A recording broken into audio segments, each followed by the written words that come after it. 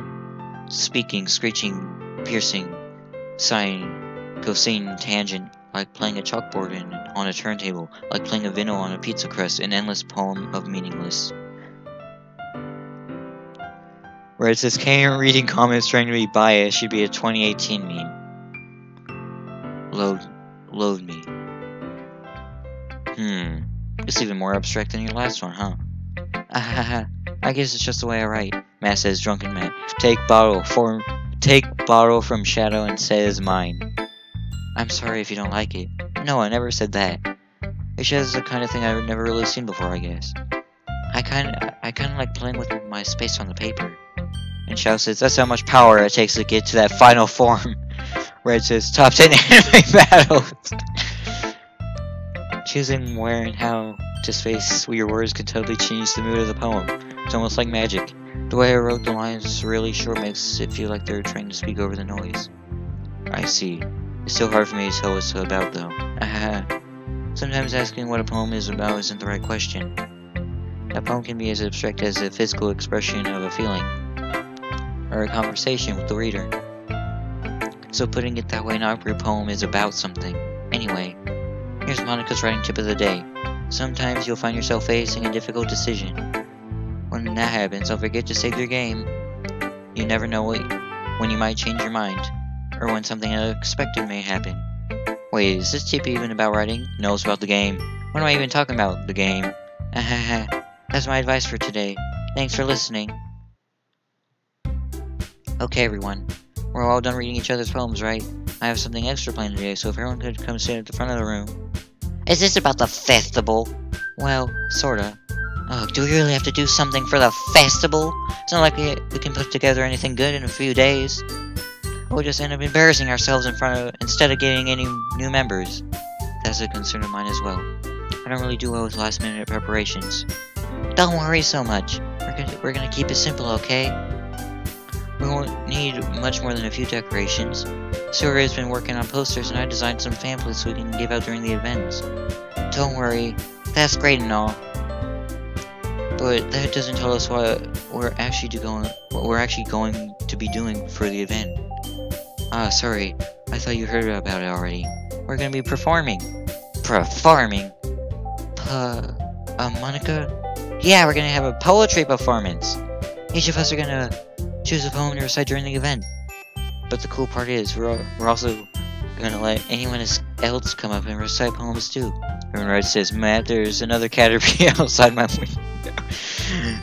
Shadow says, Shadow Guy is one of the most top 10 hardest bosses in the world. It takes more than 1 trillion people to take me down, plus I'm very evil. And Matt says, why? Siri's putting it all on the posters in case anyone wants to prepare ahead of time. So Yuri, who's been coloring a poster, holds it up for us to see. Are you kidding me, Monica? You didn't already start putting up those posters, did you? Yeah, well, I did.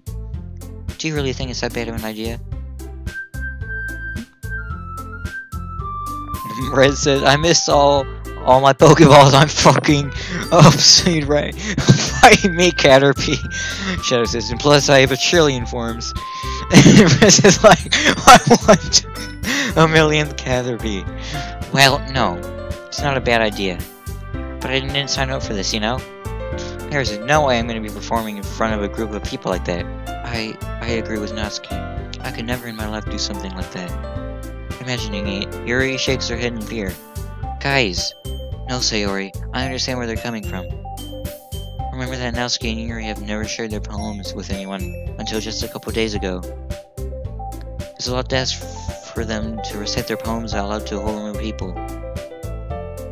I guess I kind of overlooked that. So, I'm sorry. But, I still think we should give it our best. We're the only ones who are responsible for the fate of this club. If we start the event and if we start the event and each put on a good performance, then it will inspire others to do the same. And the more people who perform, the better we will be able to show everyone what literature is all about. Where it says, dumbass caterpillars, we should. Oh! It's a bit genocidal though. I mean, Pokemon Go is almost. Yeah, true. And the more people who perform, the better we'll be able to show everyone what literature is all about. Yeah, it's about expressing your feelings, being intimate with yourself, finding new horizons, and having fun. That's right. And it's those reasons that we're all in this club today. Don't you want to share that with others? To inspire them to find the same feelings that brought you here in the first place? I know you do. And Shadow says, man, don't you dare get Yuri into this. While I'm in my final form, she will still use me. I know we all do. If all it takes is standing in front of the room for 2 minutes when reciting a poem, then I know you can do it. Natsuki and Yuri remain silent. Sayori looks worried. I guess that leaves me no choice. I agree. I don't think it's too much to ask. I think that Sayori and Monaco have been trying really hard to get new members. The least we could do is help them out a little bit. Well, maybe, but... Matt says, drunken Matt. Yuri, come here, look at Shadow. It looks like Natsuki doesn't have any arguments left. Okay, fine. I guess I'll just have to get it over with. Alright. Phew. Thanks, Natsuki. What about you, Yuri? Yuri dejectedly glanced around the room at everyone else's expectant faces. I guess I really don't have a choice. That's everyone. You're the best, Yuri. This club is seriously gonna be the death of me. Oh gosh, you'll be fine, Yuri. But anyways, let's move on to the main event. I want each of you to choose a poem of yours. We're all gonna practice reciting them in front of each other. No way! Monica, this is too sudden. Shadow says, this is nothing, Yuri, Monica, this is nothing. Well, if you can't recite your poem in front of the club, how do you expect to do it in front of strangers? Oh no. Red says, throw all trillion of my piece of shit lifeless, useless dumb carries at Yuri to defend Shadow. Don't worry, I'll start off to help everyone a little bit more comfortable. Can I go next? Of course. Now let's see. Monica flips through her notebook to the specific poem she has in her mind for herself, then stands behind the podium. The title of the poem is The Way They Fly. Ahem. Monica begins reciting her poem. Her clear, confident voice fills the room. More than that, her inflection is pristine. Matt says, Yuri. I'm not gonna read that. She knows exactly how to apply emotion behind each line she recites, bringing the words to life. Is this something she's done before, or is she simply a natural? I glance around me. Everyone has their eyes on Monica. Sayori looks at her amazed. Yuri has an intense expression on her face that I don't understand. Red says, Shadow, how do you like getting eaten? Shadow eats Yuri, oh god. This has turned around since the beginning of the stream now. Now it's Shadow who's eating Yuri. Shadow says, you're gonna have to catch me. The four of us applaud. Monica takes a breath and smiles. That was so good, Monica. Thank you very much. I was just hoping to set a good example. Are you ready to go next, Sayori? I'll go next. Wow. Yuri's fired up all of a sudden. Yuri clutches a sheet of paper between her hand and stands up. Keeping her head down, she walks quickly over to the podium. This poem is called... Yuri anxiously glances at each of us. You can do it, Yuri. It's called Afterimage of a Crimson Eye. Yuri's voice shakes as she started reading the poem.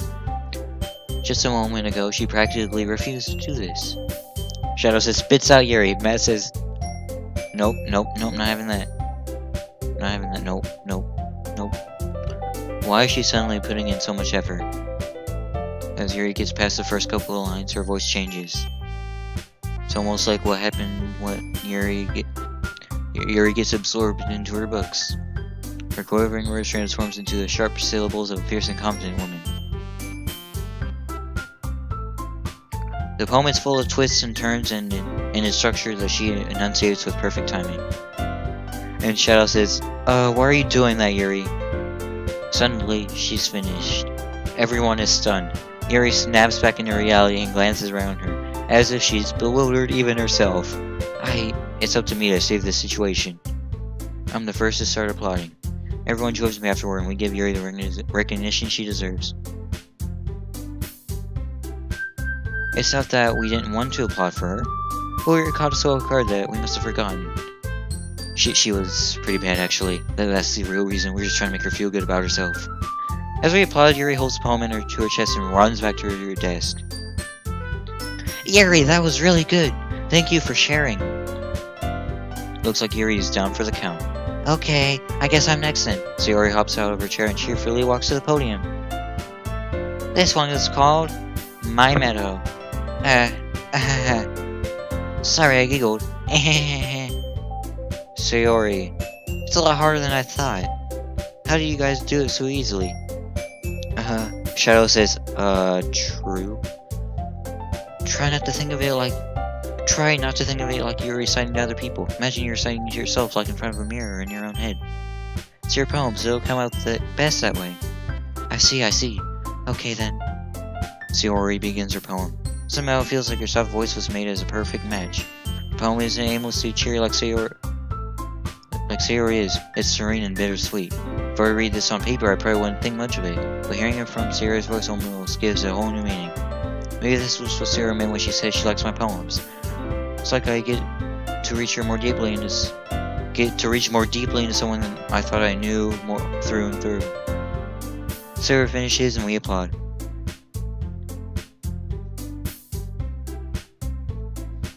I did it! Good job, Sayori. Even Kahern liked it. I guess that's a good sign. What does that even mean? It came out nicely, Sayori. The atmosphere of your poem fits really nicely. But it might be the other poems won't work quite as well with that kind of delivery. I don't really understand. In other words, I've seen poems of yours where that sort of gentle delivery won't work as well. They might need a little more force behind them, depending on what you're reading. Oh, I know what you mean. Well, I've been practicing that kind of thing. It's just embarrassing to do in front of everyone. The next time I'm gonna make you pick a poem that challenges you a little more. We won't have much time before the festival, you know. Okay. Now, who's next? Natsuki? Don't make me go before Kahern. It's not like I can compare you to you guys anyways. Might as well let Kahern lower everyone's standards a little before I have to do it. Natsuki. It's fine, it's fine. I might as well get it over with. But it's not like I have much of a selection of what to read. I just have to go with what I wrote for today. I stand up and stand in front of the podium. Everyone has their eyes on me, making me feel terribly awkward. I recite my poem.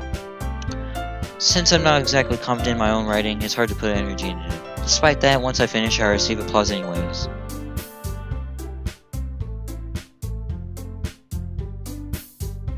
Sorry, I'm not really as good as everyone else.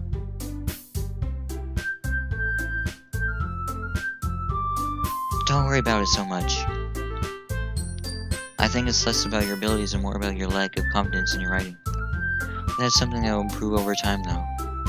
Yeah, maybe. Alright then. That just leaves you, Natsuki. Yes, I have been deleting mass messages read because he keeps putting up messed up stuff in the chat. Yeah, I'm going. Natsuki begrudgingly gets out of her seat and makes her way to the podium. The poem is called... It's called... Why are you all looking at me? Because you're presenting. Anyway, the poem is called Jump. I won't delete that comment that you just posted, Matt. That's okay, I guess. Just don't post anything too messed up. When she starts reciting the poem, her sour attitude disappears a little. While she's still a little unenthused, her poem has a rhythm and a rhyme to it. It's Natsuki's trademark style, and it works surprisingly well when spoken aloud. The words feel like they bounce up and down as if giving life to the poem. Natsuki finishes and everyone applauds. Red, I'm not gonna make you a mod, I don't trust you. She huffs back to her seat. That wasn't so bad, was it? Easy for you to say. You better not make me do that again. Well... Do you at least feel prepared enough to recite a poem in front of other people? I mean, doing it in front of other people would be way easier. I can put on whatever face I want for other people. But when it's just my friends, it's just embarrassing. That's a surprise, Natsuki. I think it'd be the other way around for me.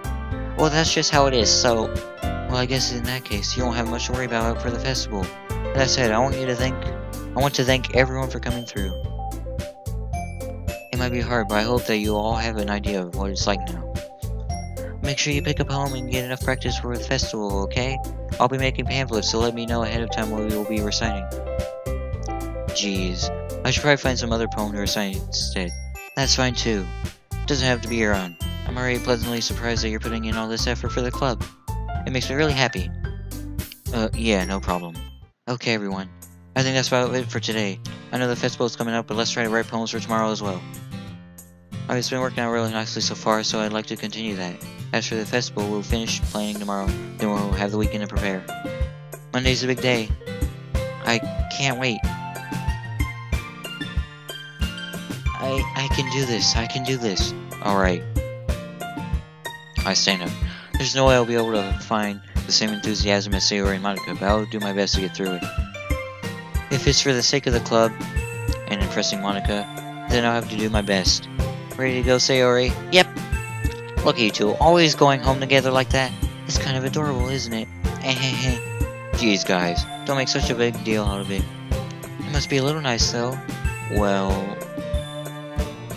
How am I supposed to respond to that? It's okay, Karen. You don't have to say it. Whatever, let's go already.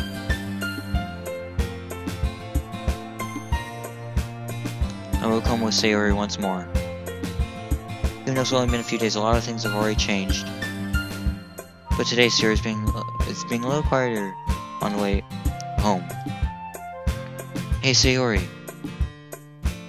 Sorry, I was spacing out. No wonder. I was thinking about something from earlier. I like how we get to... Sayori fumbles with their words. So let's just say that one day Yuri has to walk home with you. Huh? What would you do? What kind of question is that? You're kind of putting me on the spot here. Well... I'd walk home with Yuri. Walking home with Yuri, duh. Why does the thought of that make my heart pound? Given how hard it is for her to socialize, I would feel awful turning her down, so... Isn't she so beautiful and smart? That has nothing to do with what I just said. You admitted it! Jeez. There's not even a point in speculating something that's never gonna happen. Well, maybe. But I just like to think about it. It's not long before you won't need me anymore, you know? Need you. Sayori, I can't figure how you're thinking things in your head right now. Sorry. Everyone is different. Nobody in this club is a replacement for you. If you say so. Conversation trails off and I'm left feeling awkward. It was kind of her fault for trapping me in such a weird question. I just can't lie to her. But if there's something that makes her happy, I would hate to take that away from her. That's why I said there's no point in speculating. Then again, the festival is only a few days away. Who knows what will happen in that time? Let's see... Melody? Nope. Eternity. Disoriented. Unrequited? No, I keep forgetting it's Sayori's. Imagination. Let's see... Passion? No! Tenacious. Determination. No, get out of here, Sayori. Atone. Contamination. Vivacious. Unrestrained.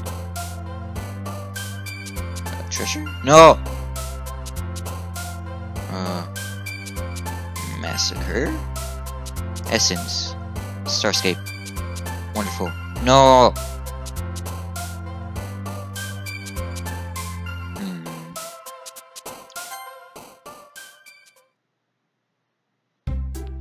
Oh man, I'm the last one here again.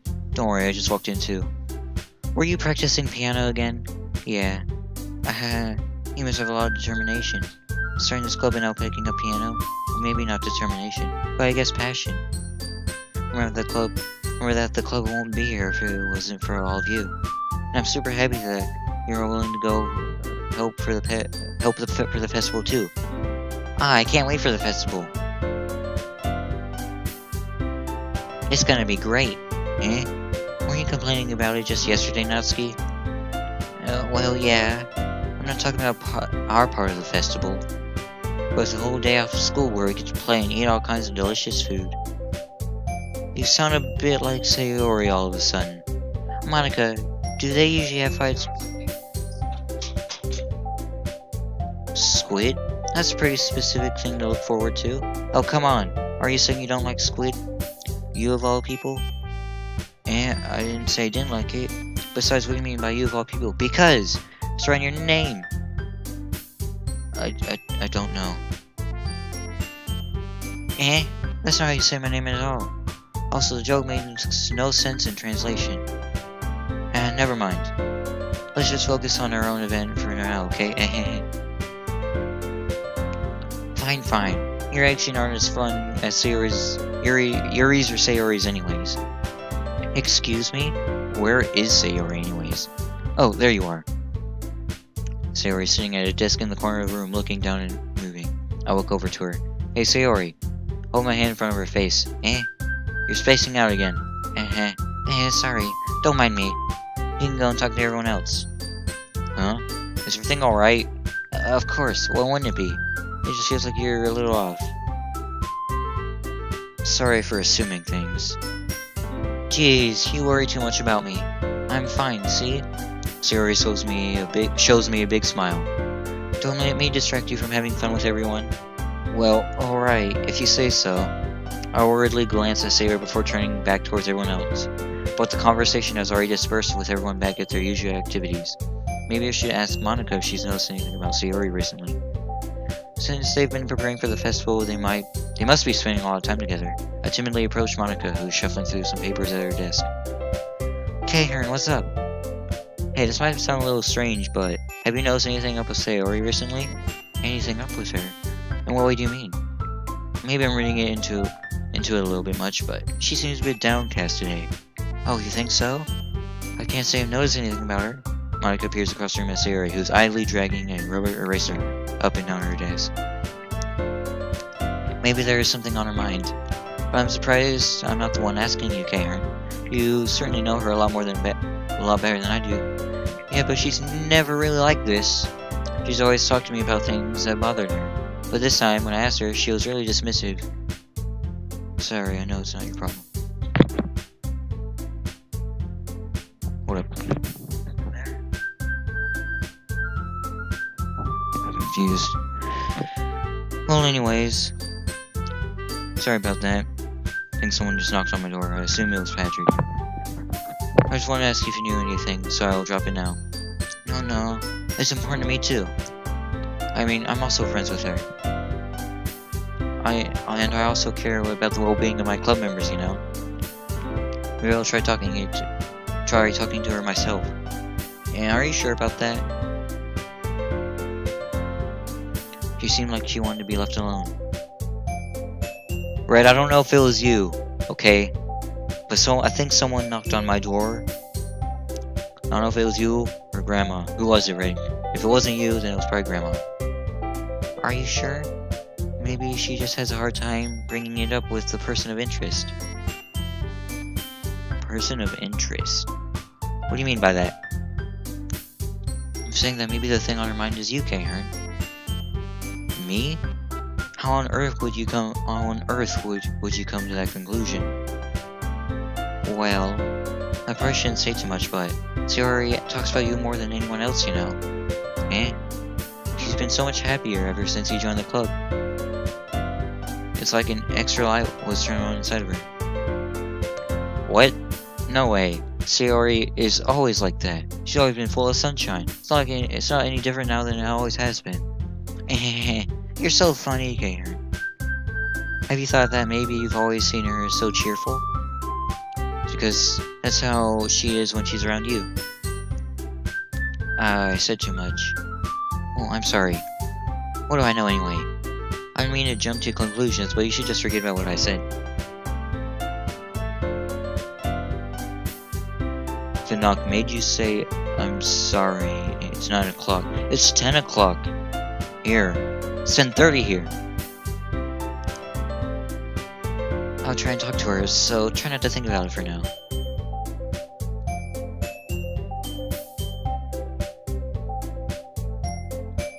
I don't know, I think someone knocked on my door, Red. I heard a knocking sound, so I took off my headphones for like a second, but then no one followed up when I asked, so I assumed it was just either you, Grandma, or me.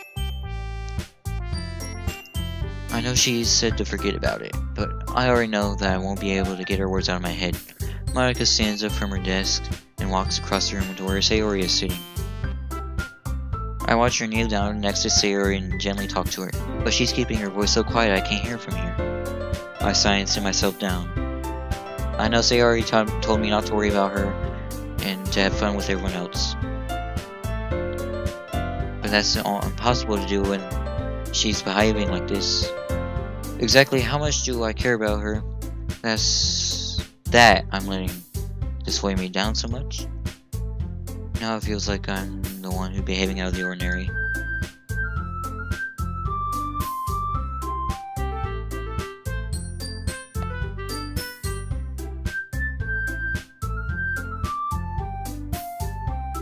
I don't know what you're trying... Yeah, I thought it was Grandma Red. But there's nothing I can do besides wait for Monica. Well, why does it feel like I'm being watched? I glance around the room. Suddenly I notice Yuri peeking at me from over her book, but she looks away just as quickly with a flustered look on her face. I realize she won't get anywhere like this. I've never really seen Yuri approach anyone or saw her conversation on her own accord. So I have no choice but to approach her myself. But now it's a little easier for me to do that. I stand up from my desk and sit in one next to her own. I didn't mean to bother you or anything. Relax, you didn't even do anything, but I could tell you that you want to be alone with your thoughts. Alone with my thoughts? How are you even able to tell that I was thinking like that? Wait, seriously, Red? You just hit 5K? I'm gonna look at your channel. You liar, Red. You troll. You got me.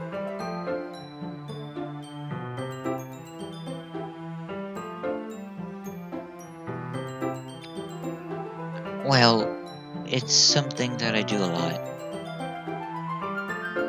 So it wasn't hard for me to spot based on your posture and expression. You didn't have to I was staring or anything. I didn't do anything creepy like that. In any case, I guess you're right. I'm sorry if I caused you any concern. Don't apologize. Your troubles are only the concern of those who willingly share that concern.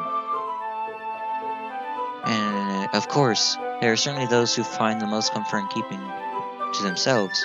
But if you would prefer to share what's on your mind, then I would be glad to listen. It's really not that big of a deal. I was just feeling a bit uneasy about Sayori.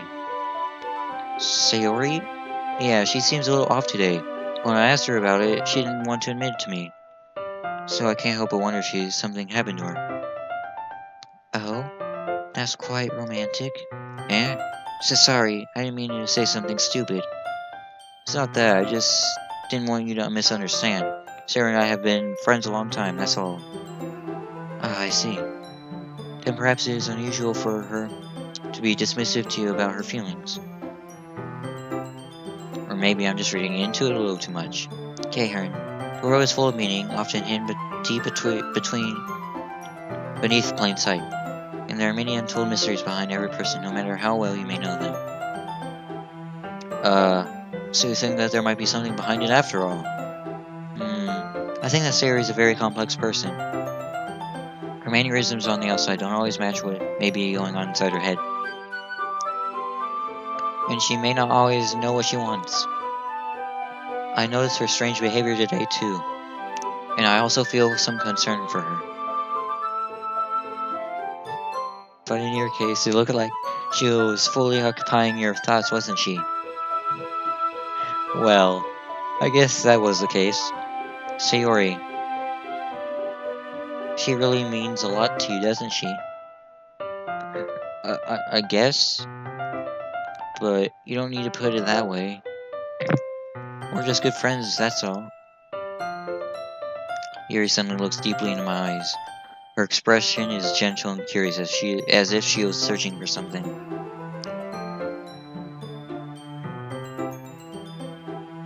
Embarrassed, I avert my gaze. Sometimes, a person's mysteries are untold even to themselves, and you, as someone honest and caring, may uncover feelings you aren't aware were in you. That is, I think that she would be a very fortunate person to have you feel that way about her. Yuri, you're giving me too much credit. I'm a pretty simple guy, so I think I'm pretty good at understanding my own feelings. I'm not nearly as sophisticated as you. That's not a compliment, is it? It is what it is. Oh, hello, Yuri, welcome. Anyway, as long as we're here, why don't we do some reading? Well, as long as you're okay with it, yeah. I should be taking my mind off this whole thing anyway. Okay, everyone. After some time passes, Monica calls out to the club room. Why don't we share our poems now?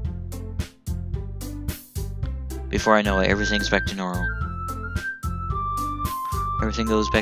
Everyone goes to retrieve their poems, and I do the same.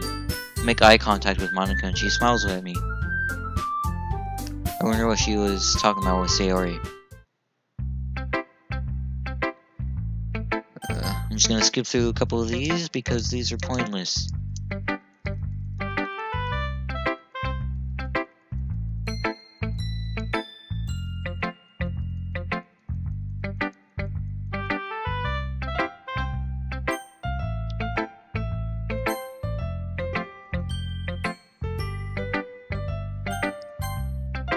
Now then, Kahren, your writing has only improved in the last few days. Every poem you've shown me has been nothing short of spectacular. I can really feel the emotions. I'm a little envious even. I don't think it ever came to me this naturally. Yuri, that's the wrong way to put it. This never did come naturally to me. But I've been able to improve so much thanks to you. You're really the example I was chasing after. Is that so? Yuri gently smiles to herself. This feeling. I'm so glad I got the chance to share my writing. I never thought it would feel like this. I remember you mentioning something like that yesterday. I can't believe you're so good at something and you never even shared it with anyone. It's kind of a shame. Maybe, but...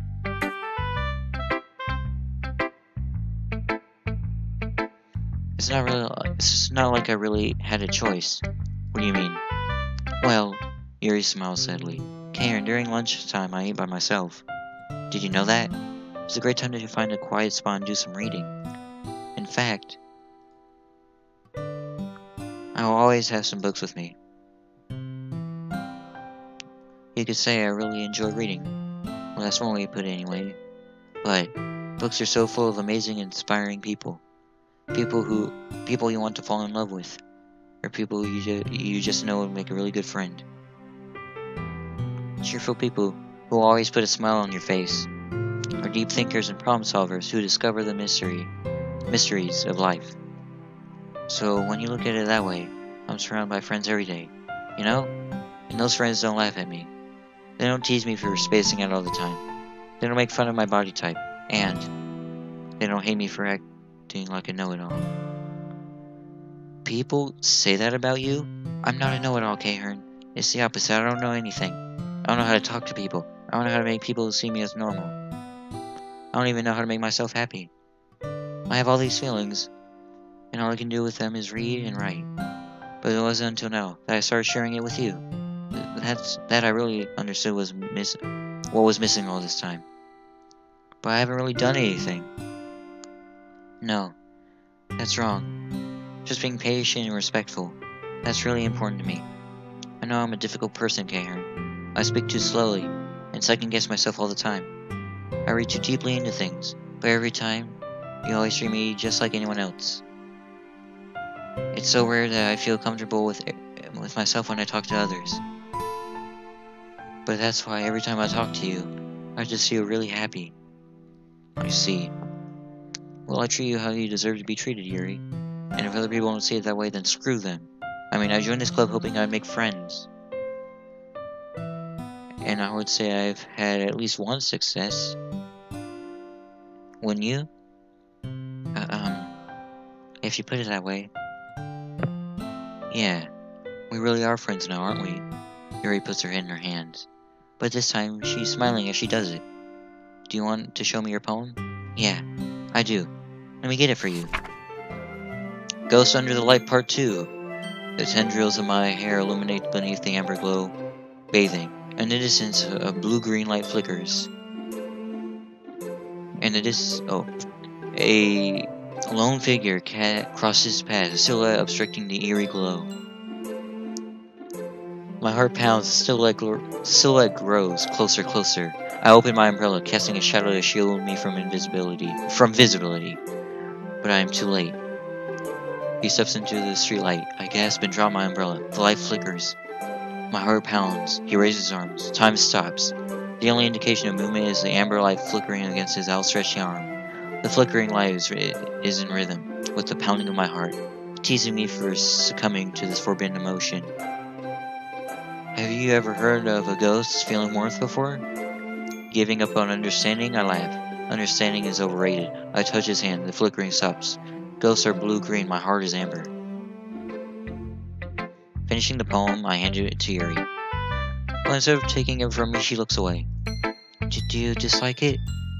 No, of course not. I just don't really know how I should respond.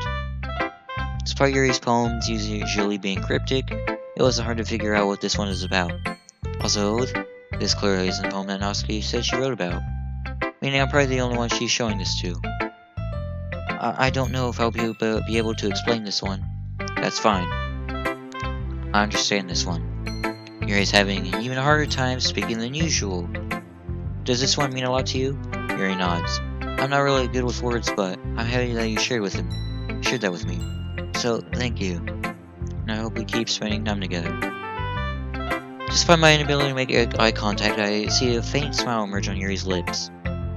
I once again try to hand the poem back to her, but instead Yuri gently takes my hand and pushes them back towards me. I hesitate in response to her warm touch. You can, Yes, you should, Shadow. The poem is... Once again, Yuri fails to form a complete sentence. You mean I can keep it? Yuri nods. I'd love to. Again, Yuri faintly smiles as if she doesn't want me to notice. You always make me feel nice. I know I'm not good with people, but I hope that I can return the favor sometime. Yeah, don't worry. I think you do a good job. Yuri finally turns back towards me. I guess we should move on before Monica says something, but I'm sure we can talk again later. Yeah, I'm sure we will. With that, Yuri timidly smiles at me, and I return to my seat so I can put her poem away. Monica, obviously that's all we have left. Hi, K-Heron. Have you thought about what you wanted to submit to perform the poem at the festival? Well, being in this club is one thing, performing in front of a bunch of people, I'll have to give it some more thought. Okay, no pressure. But whatever you do, I'm sure it'll turn out great. It would also make me happy to see. Anyway, let's take a look at today's poem. Sure. I let Monica take the poem I'm holding in my hands. Your style's gotten so refined, K-Heron. Yuri's been teaching you a lot of things, hasn't she? Well, I guess so. Yeah, I've been noticing how much time you spend with her. But I think I've heard her say more words these past couple days than she's talked the whole year. Not sure how you did it, but that's pretty impressive. Well, she just needs some patience and a way to talk about the things in her head, I guess. I'm still getting the hang of it myself. You're certainly putting in a lot of effort. I must really like her. And that's awfully suspicious, you know. Spending time with her in the club room every day, reading that edgy novel with her. Well, I just feel bad that she has a hard time socializing. Makes me want to make sure she doesn't spend all her time alone. Besides, the novel isn't too bad either, you know? Alright, I get you. Just be careful, alright? I know that Yuri isn't used to opening herself up. So if something bad happens while she's vulnerable, then it could be really hard for her. Her books aren't a total escape from reality. They're just a bandage. You say that like I'm gonna hurt her. Sorry, I didn't really mean that. If anything, she might accidentally hurt herself. Anyway, I'll share my poem with you, alright? Alright. The Lady Who Knows Everything. No tale tells the lady who wanders earth. The lady who knows everything. A beautiful lady who has found every answer, all meaning, all purpose, all that was ever sought. And here I am, a feather. Lost adrift in the sky, victim of the currents of the wind. Day after day I search. I search with little hope, knowing legends don't exist. When all else has failed me, when all others have turned away, the legend is all that remains. The last dim star glimmering in the twilight sky. The twilight sky. Until one day, the wind ceases to blow, I fall, and I fall and fall and fall even more. Gentle as a feather, a dry quill, expressionless. But a hand catches me between the thumb and the forefinger. The hand of a beautiful lady. I look at her eyes and find no end to her gaze. The lady who knows everything knows what I am thinking. Before I can speak, she responds in a hollow voice. I have found every answer of all which amount to nothing. There is no meaning, there is no purpose, and we seek only the impossible. I am not your legend does not exist. And with a breath, she blows me back afloat, and I pick up a gust of wind. You know, I feel like learning and looking for answers are the sort of things that give life meaning. Not to mention, not to get too philosophical. I can't fucking pronounce that right now. But it was kind of on my mind, so that's what I wrote about. I see. Okay, I'm gonna try and pronounce philosophical. I'm not good at pronouncing that, okay? In a way, it's almost paradoxical. Because if we had all the answers, wouldn't the world start to lose its meaning? You know, there's one thing I noticed. And it seems like everyone in the club prefers writing down things that are more sad than happy. Are you surprised? I mean, if everything was okay, we wouldn't really have anything to write about, would we? Humans are two-dimensional creatures. I think you know that better than anyone.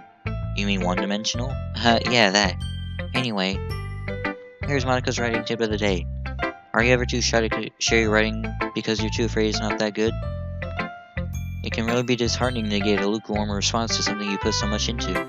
But if you find other people who enjoy writing, then sharing becomes a lot easier.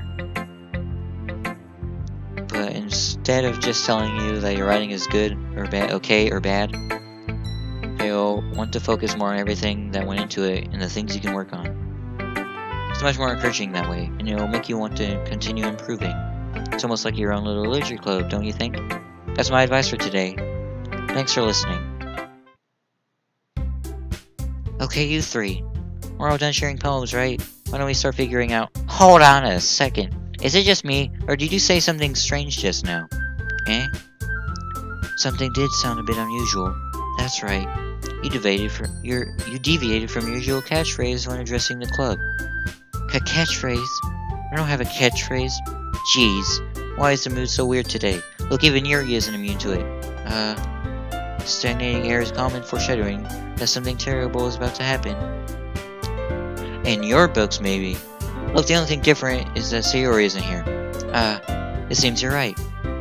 Sayori always helps lighten the mood a little bit, doesn't she? It's almost like everyone's balance is thrown off a little when she's not around. Where the heck did she run off to anyways? I thought she just went to pee. Natsuki, please show some decency. Oh, come on. She actually wasn't feeling too well and went home early. Is that so? I hope she's alright. Seriously? Of all the times to not go home with her, you picked the one time she's not feeling well. So much for you two being all lovey-dovey. No. First of all, stop misunderstanding my friendship with Sayori. And second, she's kind of been avoiding me today, so I didn't want to force it. Who? That curious expression coming from Yuri of all people? Calm down, guys. I talked to her earlier and everything is fine. What did she say? Anyway, we need to figure out the rest of the festival preparations, so let's decide what everyone will be doing this weekend. I already know what I'm doing. That's right. Why me, Shadow? Nuskin will be making cupcakes, but we might need a lot of them in different flavors. Can you handle all that by yourself, Natsuki? Challenge accepted. And as for myself, I'm going to be printing and assembling all the poetry pamphlets. Sarah will be helping me design them. And as for you, Yuri, you can... Guys, can you help me out? Can you help me come up with something for Yuri? I'm useless. No, that's not it at all. You're the most talented person here, you know. No, Natsuki's pounding too? Jeez, I can't even tell now. I guess I never gave Sayori enough credit, but I can tell things are even harder on you when she's not around. That may be the case, but if I can't also be a leader on my own, then I won't grow as a person. So Yuri, you have beautiful handwriting, you know? So you should make some banners and decorations to help set the atmosphere. Atmosphere. About that, I love atmosphere. Yuri's expression suddenly changes as she stares at her desk in focus and starts nodding to herself. Your mind is already racing, I see. That's great. You'll be a wonderful help, Yuri. But anyways, that just leaves you, Kehern. The one who is truly useless. Truly useless. Don't say that. In fact, both Natsuki and Yuri have some pretty heavy tasks to handle. It'll probably go a long way to help give one of them a hand. You could always help me out as well. If you really, I would be really appreciative of that. That is Monica suggesting I spend the weekend with one of my club members? How on earth are they going to respond to a suggestion like that? I suppose I wouldn't mind a bit of help. Well, even if you don't know how to bake, there's always some dirty work I could give to you. It's not like Monica's gonna give me a choice, and you shouldn't be sitting on your butt anyways. Natsuki tries to mumble a bunch of excuses like that. If I recall, Natsuki, you mentioned that you would like to handle the baking on your own? Karen may not like to be around if you only make him out to be a nuisance. So therefore, he may be more suited to assisting with the decorations. Hold on, I never said that. How hard could it be to make a few decorations anyways? Sounds more like you're just making excuses to Karen too. Well, what are you saying? It will be extremely meticulous work. Goshing, why am I having so much trouble? I join you in power, obviously, Shadow. And baking it, isn't it? Just what do you think? Guys, let's slow down for a moment. In the end, I think it's up to Karen to decide how he'd like to contribute. Besides, he hasn't really gotten the chance to spend time with me yet, you know? So I'm sure he's interested in... You literally just said... I'm surprised as well. Sorry. I was just saying, though. Jeez, can we just settle this already? Yeah. Karen, you're okay with this, right? In the end, it's up to you. Of course. Very well. In that case, everyone looks straight at me. Gonna go with Yuri? Well, I'll probably be most useful helping out Yuri. Me? Are you serious? Why would you... Natsuki, I can already tell you he's about to say something mean. No, I was just saying... So you'll be helping Yuri then, Kehern? Yeah, that's what I'm gonna do. I'm glad. I have a bad habit of overthinking these sort of things, so I think your assistance will be very useful. That's great to hear. Natsuki, will you be able to handle the baking yourself? I mean, yeah. I already said I would be fine. Okay. Everyone can tell that Natsuki is feeling a little sour. So is that everything we need to go over? Yeah, that should be about it. Are you guys excited? Well, excited may not be the right word, but I suppose I'm looking forward to it a little bit. Do you feel the same way, Kehern? Me? I guess you could say I'm interested to see how it'll turn out. That's good enough for me. What about you, Natsuki? Natsuki, what? Why is everyone yelling at me? I didn't even do anything. No, that's not what I meant at all. Yuri anxiously glances between everyone in the room. I'm sorry for this. I don't really know why Kehern picked me, and also, your cupcakes are the best cupcakes I ever had. They really go well with my tea. And nothing that I do for the event will compare to that, so, I get it. I'm kinda surprised though. Well, why? Well, I'm the one acting immature. I already know that, but you're trying to cheer me up all of a sudden. I know I'm not very good at it, but I'm sorry if I said something bad. Natsuki isn't the only one surprised. Monica and I are also taken aback by Yuri's words. When she already has trouble with words, trying to cheer someone up must be far out of her own comfort zone. Now I begin to understand. Yuri was trying to sound like Sayori. Even if it didn't work perfectly, I can tell that she tried to say something Sayori would say it at a time like this. Because Sayori always helps everyone smile and feel good about themselves. No, I kinda appreciated it. I'm sorry for making a big deal out of nothing, but I'm gonna say this. You better bet my cupcakes are gonna be the best part of the whole event. I believe you. Yeah, I hope to see everyone do their best. Red, I'm not even a 40th of your channel subs. Well, with that, there's nothing more for today, so I guess it's time for us to head out. Alright, let's get out of here then.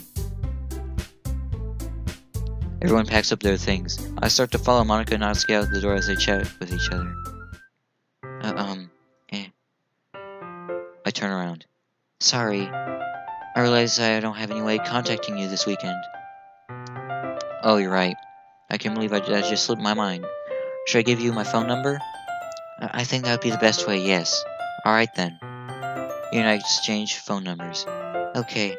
Then I'll be stopping by your house on Sunday. My house? Is that a problem? No, not at all. I just thought I would be the one going to your house since I'm the one helping you. I suppose that makes sense. But if you don't mind, I think I would prefer going to your house. Alright. In that case, it won't be a problem. I decided not to press Yuri for a reason. It's not like it should matter much either way, so I'll just need to make sure my room is clean. I hope I managed to make myself useful in some way. I'm not nearly as creative as you are. Don't underestimate yourself, Kehern. I think that we'll make a very productive team, even if you only choose me because you felt bad or something.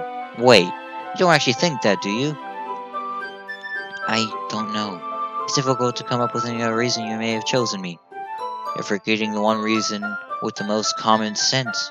I just help you because that's what I want to do.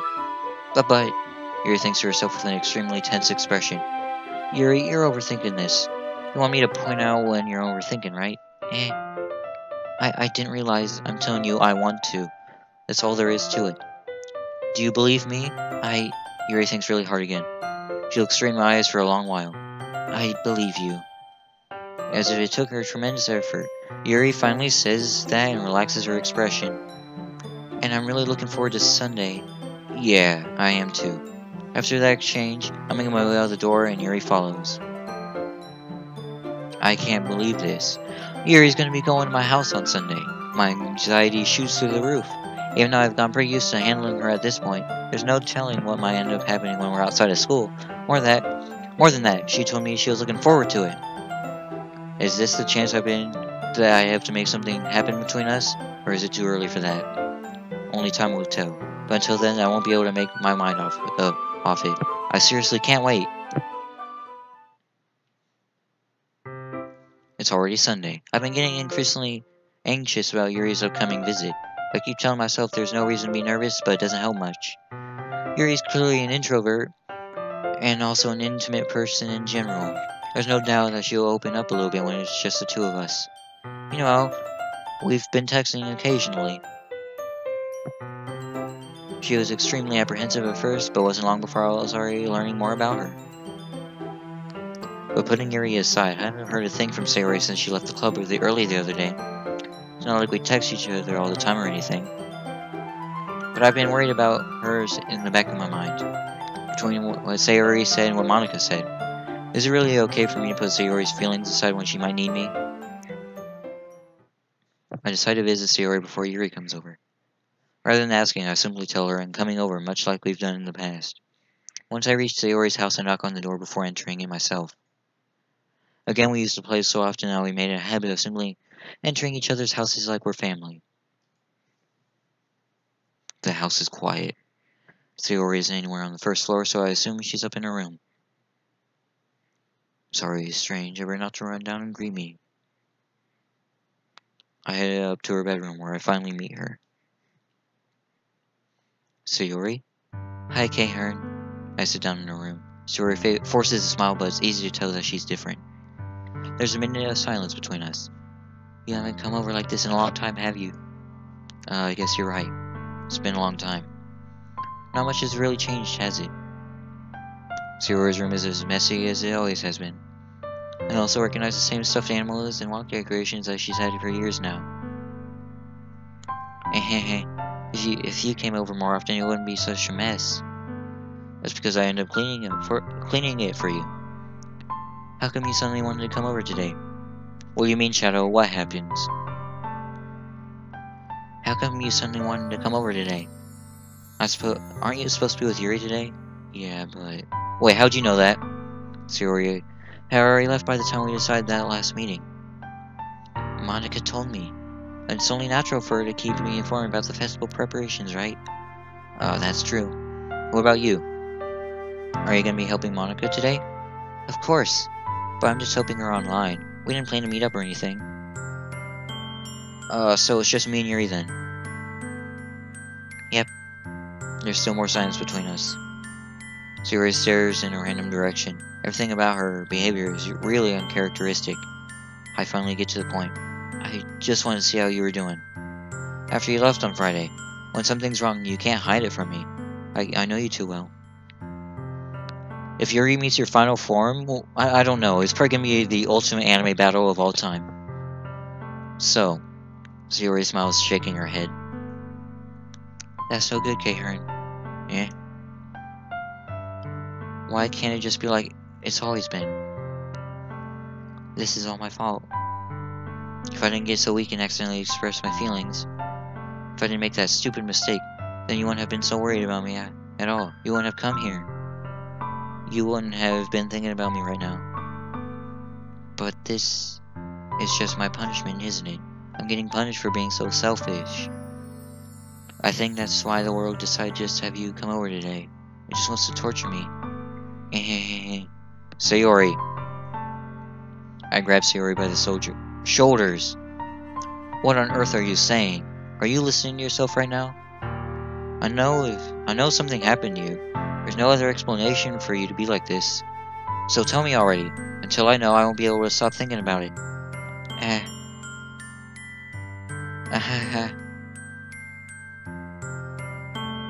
Sayori gives me an empty smile. You really put me in a trap, K-Hearn. But you're wrong. Nothing happened to me. I've always been like this. You're just seeing it for the first time. Seeing what? What are you talking about, Sayori? You're really just gonna make me say it, aren't you, K-Hearn? I guess I have no choice this time. The thing is, I've had really bad depression my whole life. Did you know that? Why do you think I'm late to school every day? Because most days, I can't even find a reason to get out of bed. What reason is there to do anything when I fully know how worthless I am? Why go to school? Why eat? Why make friends? Why make other people put their energy in carrying the waste by having to spend it on me? That's what it feels like, and that's why I just want to make everyone happy. Without anyone worrying about me. I'm in shock. I can't even figure out how to respond. How is it possible that Sayori kept this from me the entire time I've known her? Did she really want it so badly for me just to not think about her? Why, Sayori? Why is it that you never told me about this? Almost feel like I've been betrayed as your close friend. Because if I knew, I would have done something I would have done everything I could to support you.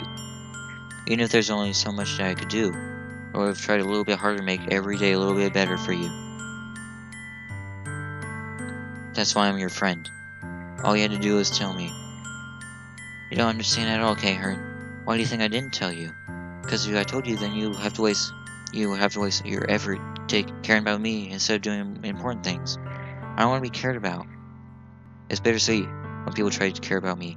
It feels nice sometimes.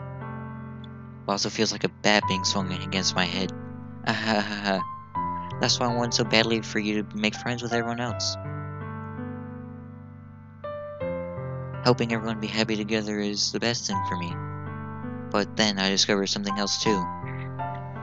Seeing you make friends and get closer with everyone in the club feels like a spear going through my heart. So that's why I decided the world just wants to torture me. Every path leads to nothing but hurt. You're right. That I don't understand. I don't understand your feelings at all, Sayori. But I don't need to understand. Whatever it takes for me to help you stop hurting. That's what I'll do. Okay, Hearn. There's nothing at all. The only thing that could have helped is if everything could be like it always was. But I was selfish. I finally showed you what a horrific person I am. Tears streaked down Sayori's face. I made you join the literature club because I was selfish. I was punished by her for hurting in a way I couldn't understand. And now you came here and I made you hurt too. I'm just weak and selfish, that's all I am. And that's why I'm going to accept these punishments, because I deserve every last one.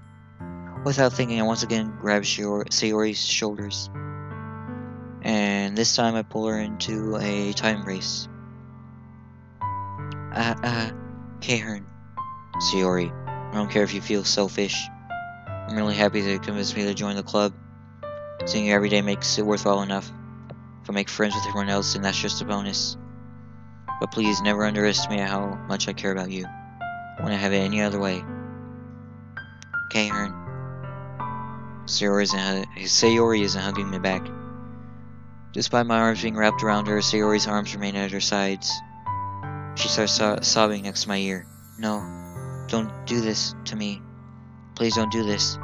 Kehern, Sayori barely manages to speak between her sobs. I don't know if I'm doing the right thing, but all I wanted for her is to know that I care. If you have it in you to call yourself selfish, and you have to let me be selfish too.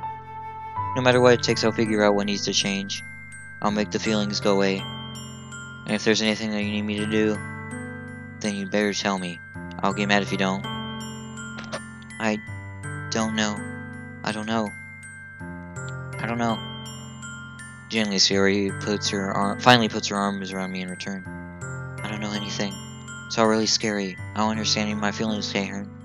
The only time I'm not feeling nothing is when I'm feeling pain. But your hugs are so warm, and that's really scary too. Sayori lets me go. As she does so, I let her go as well. The festival is tomorrow. Yeah, it's gonna be fun, right? Yeah. How would you like for me to spend it all with you? That's what I want. I promise. I think that would be nice then. Yeah. Sayori wipes her eyes. If I could spend the whole day here, I would. All days, this has to be the one where I have other plans. Maybe I should cancel. No, don't. Please don't. If you did that, then I really wouldn't forgive you. But it's almost time for Yuri to meet me at my house. At the very least, do you want to come along and help out? It would be fun. To my surprise, Sayori shakes her head. I'm sorry. Oh no. But that'd be very good for me today. You understand, right? It's kind of hard for me to fully understand. But I'm trying my hardest. It's okay. Don't worry too much about it. I'll see you tomorrow, okay? Alright. I look forward to it. I say goodbye to Sayori and exit her house. On the way home, I find myself still feeling uneasy. But it's hard for me to keep thinking about it when Yuri is about to come over too. I think Sayori is right. I shouldn't be worrying about too much. And we're definitely going to have a great time tomorrow. I should just focus on what's ahead of me. As I approach my house, I see something that makes me feel a moment of panic. Yuri? Thank goodness. You're a little early. I'm sorry I wasn't home yet. Were you waiting for a long time? No, I just got here. But I started to get really nervous when nobody answered the doorbell. You always could have texted me. If I'd known, I would have reassured you and hurried more on my way home. I suppose that's true. I didn't think of that for some reason. It should be common sense to do that, but I decided to ignore it. Anyway, let's go inside. I see you brought a lot of stuff with you. That's right. And did you manage to find everything I asked you to buy as well? Yeah, pretty much. At least I hope I got everything right. I'm sure it will be fine. I take Yuri to my room. First thing she does is glance around curiously, which makes me feel anxious. It's so clean. I cleaned it before you came over, so that's very considerate of you to do. No. I would be really embarrassed for my room to be a mess while you were here. Well, I do enjoy cleaning. I would have gladly helped you clean. That would be even more embarrassing. Wait, don't look in there. I snatched Yuri's wrist, which was in the process of opening a desk drawer of mine. I'm sorry. I wasn't thinking for some reason. I was just spacing out. It's fine. I let go of Yuri's wrist. She puts down both her hands firmly in her lap as if making sure she's keeping track of them. So, should we get started? Yes. I have a few things planned that you can help with. Decorations and other atmospheric enhancements. Atmospheric enhancements? You know, mood lighting, aromatherapy candles. Oh wow, I didn't know you planned on taking it that far. Of course. I want to help take our guests to a faraway place. Although many will stop by just out of curiosity, and for cupcakes, I guess. I'm determined to provide an experience that will leave them wanting more. That's great. So you forget that you're a pretty intense person? Intense? I guess that's the best way to put it. Is that a bad thing? No, not at all. There's something that I like about you, actually. Is that so? That makes me feel relieved and kind of happy. Yeah, no one needs to be so anxious. You can relax a little. Relax. I brought some things for relaxation. I was gonna use them during a poetry event. Oh yeah? Like what? Let's see. Yuri rummages through her bag. She pulls out a few candles and one cylinder-shaped object. I did some shopping on the way here, so I happen to have these in my bag. I plan to cover the windows in black paper and use candles to light the room. I think that would be amazing, don't you? Yeah, that would be really neat. So what's the one thing, though? Of this? It's a diffuser for essential oils. How familiar are you with aromatherapy?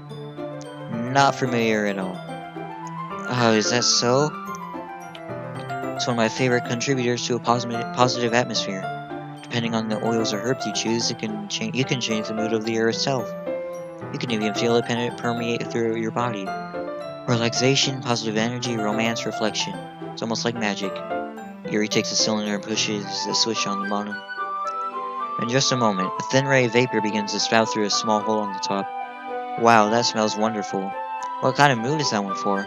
This is a jasmine essential oil. Smells a little sweet and flowery, right? Yeah, that's a good way to describe it. I chose jasmine for the event because it provides more than relaxation. Jasmine enhances your emotions and helps you feel them flow through your body. You feel warmer and your heart pounds more heavily. Don't you think that it will be perfect for sharing our poems? It does sound suitable, but you seem to know a lot about this, so I trust your opinion with anything. Yuri smiles gently, clearly enjoying herself. She again reaches into her bag and pulls out several spools of thin ribbon. What are those for? Well, did you purchase the origami paper I asked you to get? Yeah, I have it over here. Won't be using the paper for folding origami. What I'd like to do is write a different word on each paper. We'll need about 100 of them. Oh yeah? What will those be used for? Well, I'm gonna cut the pieces of ribbon to hang from the doorway of the classroom. Then we can fasten the paper on the ribbons to create the doorway curtain. Wouldn't that be beautiful? It would also catch the eye of those passing by the room. And it may attract someone to peek inside. That's really creative. I had no idea you'd be so good at this, Yuri. Is that so? Well, I suppose you do. I do get a little tense, as you put it. Yuri giggles with red cheeks. Is it just me, or is she more relaxed when it's just the two of us?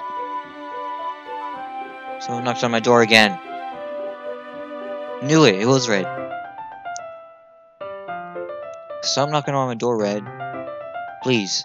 Or maybe it's the excitement that she feels from sharing something that she enjoys. Here's a marker, Karen. You can write any of the characters you want. I'll help you once I finish cutting the ribbons. Alright. Sitting on the floor together, the two of us will get to work. I carefully draw a different character on each paper, doing my best to manage my bad handwriting. Yuri unravels a long strand of red ribbon to her desired length. Then she reaches into her bag once more and pulls out a pocket knife. The knife is strangely beautiful. The silver handle has an intricate pattern of waves etched into it. The blade itself is gently tinted blue. That's no ordinary pocket knife. It looks really fancy. Well, embarrassed, Yuri looks away. What is it? You're gonna think it's weird. Yuri, whatever it is, I have no reason to judge. To each their own, you know? If you promise you won't be weirded out. Yeah, I promise. Alright, the thing is, I'm kind of into knives. They're just so pretty. I can't help it. I don't know what it is. The combination of craftsmanship and feeling of danger, maybe? What am I saying? Please don't think I'm weird for this. You're laughing at me. No, I'm not laughing at you. It's just funny how nervous you got about sharing. It's, well, an interesting to be into, I guess. But I think it kind of suits you. Suits me? Yeah, it's kind of intense, haha. Besides, it's really cool looking knife. I can't deny that. It is, isn't it? Yuri relaxes her expression once again. Would you like to hold it? Sure, I'll check it out. Yuri carefully hands me the knife with the handle facing me. I take it and turn it around my hands. It feels heavy and extremely solid. Where do you even get a knife like this? Curious of its sharpness, I feel the point with the knife of my index finger. Hello, Jacob. Ow. Cahern, why did you do that? I didn't expect it to be that sharp. I barely touched it at all. It's my fault. I should have warned you. This knife is extremely sharp. It can cut through skin like it's paper. Oh no. A small drop of blood trickles down the side of my finger. Yuri takes my hand and gives the wound a closer look. She stares at it and nosebleed fidgets. If you're squeamish, I'll wash it off now. Without warning, Yuri puts my finger in her mouth and licks the wound. I feel her tongue curl around my finger. Startled, I instinctively pull my hand back. Oh, please forgive me. I wasn't thinking. Yuri lowers her head, her face burning up.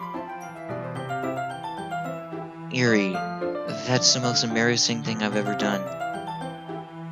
How could I do something like that?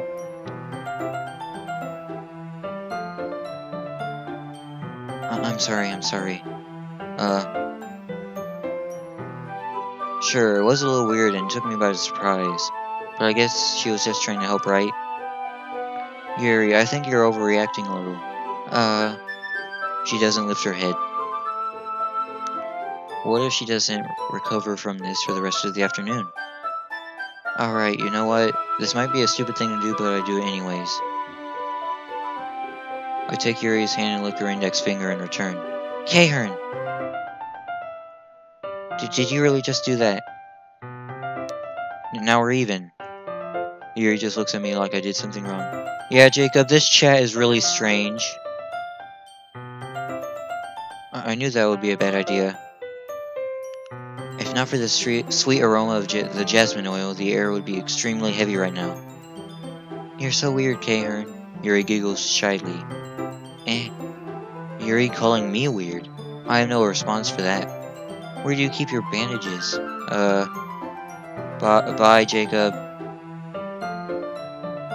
I don't think I need one, actually. It was just a tiny cut. Look, it already stopped bleeding. I see. That's relieving. The tension is quickly lifted. We each resume our respective activities. Watch Yuri's knife go through ribbon like it's nothing but air. Meanwhile, I continue to make progress on the paper.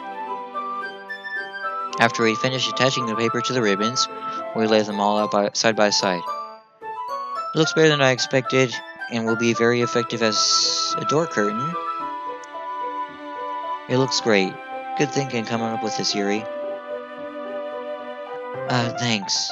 It's just something I saw online, really. Are you ready to move on to the next task? Yeah, let's do it. What do you have in mind? I'd like to create a banner. That's why I asked you to buy the paint tablets. Oh, that's right.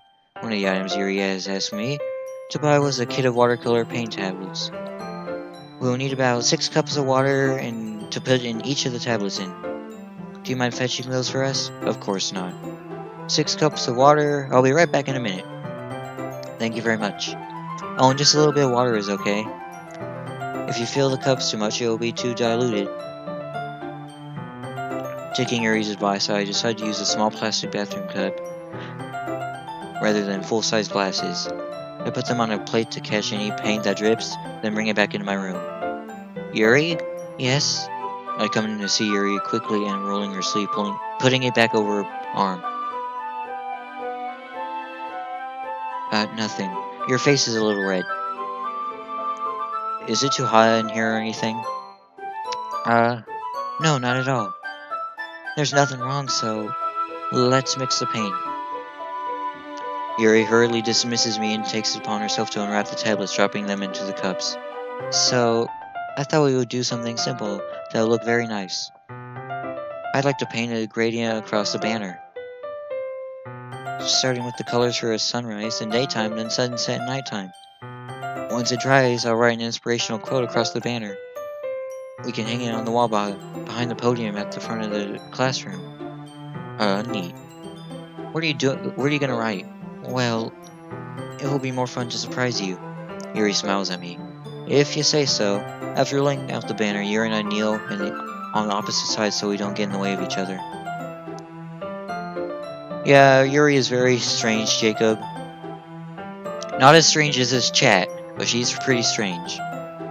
Yuri uses a brush and adds a few dots of different colors across the banner to serve as a color guide when we paint. This kind of reminds me of elementary school. Painting on a banner with watercolor feels a lot like the art class projects we had back then. It's relaxing. I'm sorry if this feels too childish. No, I didn't mean it like that at all. It's kind of fun, you know? Yeah, it is fun. I'm glad you feel that way too. Yuri stops painting for a moment, thinking to herself. For me, I don't need to go out and do crazy things to have fun.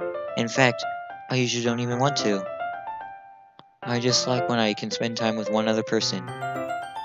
Even if it's something simple like reading, it doesn't even matter if we don't talk much. It's just having a friend next to me that makes things feel a little bit nicer. I think that's all it takes for me to be happy. Is that so? Even if Yuri and I are quite different, I can understand where she's coming from. I feel that way about things like anime and games, where simply sharing the experience with someone can make me happy. I think I feel the same way. Yuri smiles gently. I knew you'd understand. Yuri leans over the banner to grab an unused paintbrush. But I move at the same time, causing my head to bump into hers. Kya! Sorry. Yuri reels back and I quickly lift my hand in surprise. Are you hurt? No, I'm not hurt. It just startled me, that's all. Sorry, I should have asked. I should ask you to get it to me. It's not your fault. Your face. There are droplets of paint on Yuri's face and neck. Is there something on my face? Yeah, I accidentally got paint on you. Sorry, it was totally my fault. I'll get a towel right away. I rush out and fetch a small towel, then I dampen it with hot water. I return to my room and kneel back down in front of her. Here, I pat down Yuri's face and neck with the towel. You mean the, 4 in this game? I would either say Sayori or Natsuki. Maybe Yuri? I don't know. I don't know, actually. Natsuki is pretty much a bitch. So yeah, actually, Sayori and Yuri. Is something wrong? It's hot, I just didn't expect it. Sorry. I didn't want to use cold water. Having finished, I start to retract my hand, but Yuri suddenly holds my wrist. Wait. Just for a little longer. It feels really nice. I keep my hand against Yuri's neck. She looks in my eyes. It's an intense expression that I recognize from when she reads her books. Almost as if she's lost in a daze, enveloped by her own thoughts. She breathes gently, half through slightly parted lips. What is happening? Is the aroma of the jasmine oil giving me this dizzy feeling? Yeah, Jacob, Sayori and probably Yuri are pretty good. Well, Sayori is probably the best out of them, because she's your friend and all that. Yuri is a bit, too shy, and Natsuki's is just an ass. Yuri's gentle fingers, wrapped around my wrist, send a tingling sensation through my arm. And suddenly her face seems to be much closer to mine than it was just a moment ago. Yuri slowly pulls away. Sorry, I've been feeling a little lightheaded today. I didn't mean to space out. It's fine. Well, see ya, Shadow. It was over as soon as it began. Yuri picks up her brush again. Shadow, you don't have school tomorrow, right? But her movements seem clumsier, like she's unable to focus. I remained silent, forced to ignore the event that just transpired. I hesitantly retrieve my own brush and continue following Yuri's example. That should do it. I finished filling the night sky with white dots that looks like stars. Looking at the banner as a whole, it's very pretty and natural looking. I think it came out better than I expected. I'm really happy with the results. Yeah, me too. Are you going to add the lettering now? Not yet. It needs to dry first. That's true, but won't that take a while? Well, perhaps it would be best to leave it here, than having you bring it in the morning. I can do the lettering in the classroom before our event starts. Is that okay? That's totally fine. Wonderful. In that case, I don't think there's anything more for us to do here. Whew. You say that like you're glad it's over. Was I wrong to assume that you were at least enjoying yourself a little bit? No, it's not that. I'm just glad that we managed to get everything going. I see. I am too. I was a little concerned about time, but I need to start making dinner soon. So you don't have any time left? Shadow gets to stay! I was secretly hoping we would have extra time after finishing the work. Well, Yuri thinks to herself. I think it would be too irresponsible of me to wait much longer. I'm sorry. I was hoping there would be more time as well. It's probably my fault. Sorry for being such a slow worker. No, it's not your fault at all. And the important thing is, so you got everything done, right? Yeah. So, I shouldn't be disappointed, or anything. Gathering all her things, Yuri seems to look a little downcast. I understand why. Look what you did, Red! You called him God, and now Shadow's gonna call himself God. But that doesn't mean this is the last time it can happen. Once Yuri packs up, I walk her out the front door. Thank you very much for having me today. No problem, I'm glad I was able to help. Just let me know if there's anything else you need me to bring tomorrow. I will. Well then. Yuri fidgets. I guess I'll see you tomorrow. Wait. I kinda say that without thinking. About today. It's fine that we didn't have as much time as we wanted. Because we can do this again. Whenever you want, you can come over, or we can go out somewhere. Oh, I forgot you don't like going out much. As I stumble over my words, Yuri simply smiles bashfully. Anyway, you know what I'm trying to say, so... You're very thoughtful, K-Hern. Yuri takes a step closer to me, then briefly squeezes my hand. Whoa, back up, Yuri! I kinda like that about you. Yuri, please back up. Well... How am I supposed to respond to that? I don't even get a chance to as Yuri suddenly pulls back. Sayori, eh? Ah, hi, K-Hern. Sayori, just now we weren't. It's okay, K-Hern. I just stopped by to say hi. Well, it's nice to see you. I'm sorry, but I'm already on my way to leave. Oh, really? That's too bad. I'm sorry. We'll all be together at the festival tomorrow, so that's fine, right? Of course. Sayori beams. Yeah, so... I'll see you tomorrow. Clearly embarrassed, Yuri hurries off. Sayori waves goodbye after her. Sayori, I thought you didn't want to come over today. Well, I tried staying in my room, but then my imagination was being really mean to me, so I had to come here and see it for myself. See what? What are you talking about? You know, how much fun you were having with Yuri, and how close you got to her. It makes me really happy. They have made such good friends. That's all that matters to me. Tears start to fall down Sayori's face. That's all that matters to me. Why am I feeling this way, K-Hern? I don't know. I'm supposed to be happy for you. Why does it feel like my heart is splitting in half? It hurts so much. Everything hurts so much. This would be so much better if I could just disappear. Sayori, don't say that. It's true, K-Hern. If I wasn't here, then you wouldn't have to waste your sympathy on me. You wouldn't have to put up with me being selfish. Monica was right. I should just... Monica? Monica was right about what? Sayori, what I said before is true. I'm not gonna let this continue. Caring about you like this isn't the burden your mind is making it out to be.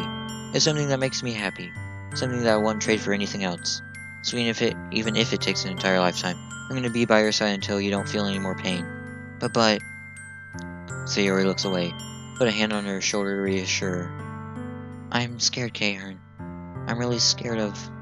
What are you scared of, Sayori? I'm scared that I might like you more than you like me. Sayori? It's true, isn't it? I was weak and started to like you too much. And I did this to myself. Kaehern, I like you so much that I want to die. That's how I feel. And... That's enough, Sayori. I don't want you to hurt anymore. I slide my down Sayori's arm and squeeze her hand in my own. Do you remember how I said I always know what's best for you? Do you still believe me? Wordlessly, Sayori nods. Even if you don't understand all your own feelings, I know that you need what you need most right now. And that's what I'm gonna give to you. Sayori, you'll always be my dearest friend. I'm gonna be the asshole. Because this is a Yuri run. You'll always be my dearest friend. What you need most is for things to be like they've always been. Monica told me the truth. She told me how much happier you seemed after I joined the club. I know you're struggling with some really difficult feelings right now. Sorry, Jacob, I will do Sayori's run in like 2 weeks. But please trust me that I know what's best and what will make you happy in the end. I promise I'll help getting things back to the way they were. I see.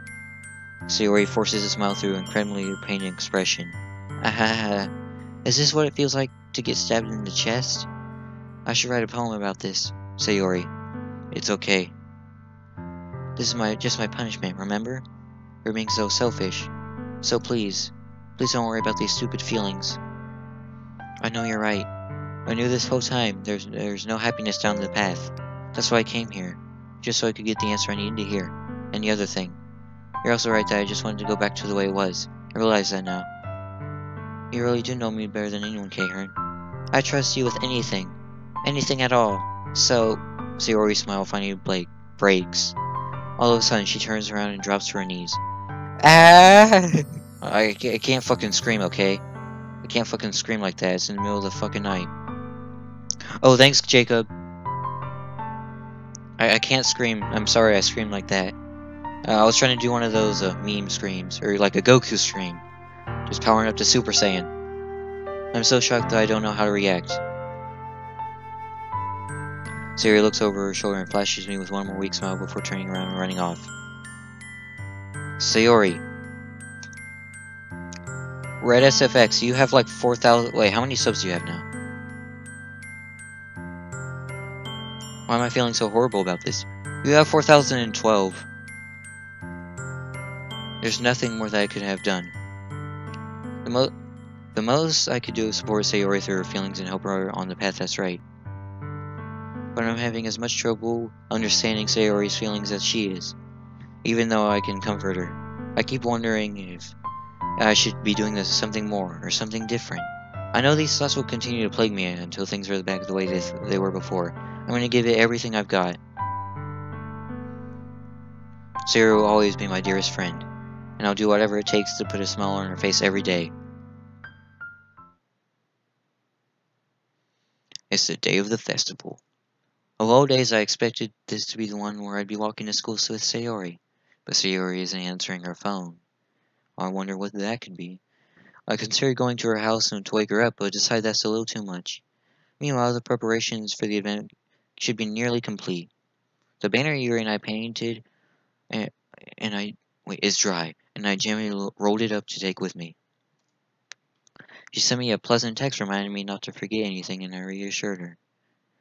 Funnily enough, I probably feel the same way as Natsuki about the event. I'm more excited for it to be over, so I can spend more time with Sayori and Yuri at the festival. But knowing Monica, I'm sure the event will be great too. Kaehern, you're the first one here. Thanks for being early. Do I get a reward? No? Okay. That's funny. I thought at least Yuri would be here by now. Monica is placing little booklets on each side of the desks of the classroom.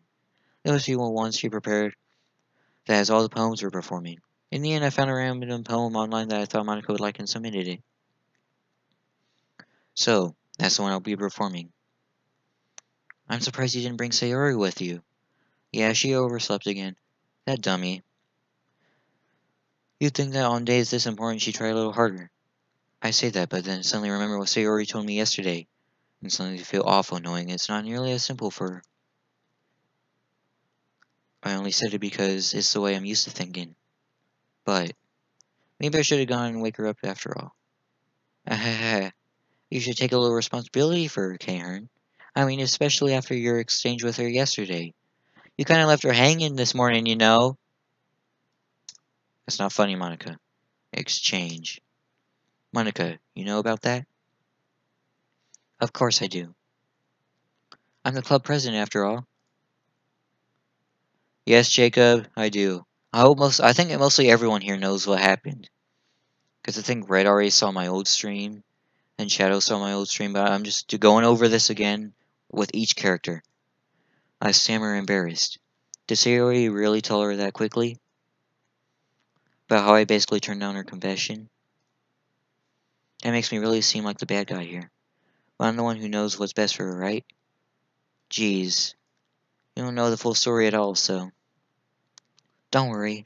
I probably know a lot more than you think. Eh? Monica is being as friendly as usual, but for some reason I feel a chill down my spine after hearing that. Hey, you want to check out the pamphlets? They came out really nice. Yeah, sure. I grab one of the pamphlets and lay it out on the desk. Shadow, why are you using caps lock? For everything. You're just going to type in, I like sandwiches in caps lock. It's going to go to the internet. It's going to be like, I like sandwiches! Oh yeah, they really did. Something like this will definitely help people take the club more seriously.